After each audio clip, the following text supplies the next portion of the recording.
Hello అండి అందరికీ. ఈరోజైతే మా ఇంట్లో మామిడికాయ ఇంకా గుడ్లు పులుసు చేశానండి. ఎలా చేసుకోవాలో చూసేద్దామా?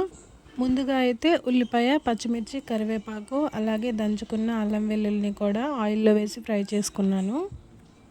ఉల్లిపాయ ఫ్రై అయిన తర్వాత చిన్నగా తరుక్కున్న మామిడికాయ ముక్కల్ని కూడా వేసుకొని మగ్గించుకోవాలి. తర్వాత టమాటా ప్యూరీని కూడా వేసుకొని పచ్చివాసన పోయేంత వరకు బాగా కలుపుకున్న తర్వాత ఉప్పు, పసుపు, కారం కూడా వేసుకొని మిక్స్ చేసుకోవాలి. దీంట్లో నేను చింతపండు యూజ్ చేయట్లేదు, ఎందుకంటే మామిడికాయ ముక్కలు పుల్లగా ఉన్నాయి కాబట్టి వాటర్ వేసుకుంటున్నాను. మనకి తగినంత వాటర్ వేసుకొని బాగా కలుపుకొని పులుసు మరుగుతున్నప్పుడు ఏంటంటే ఎగ్స్ వేసుకోవాలి.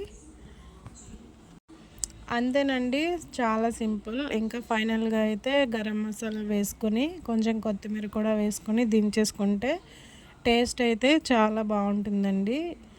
మీరు కూడా ఒకసారి తప్పకుండా ట్రై చేయండి, మీకు కూడా నచ్చుతుంది.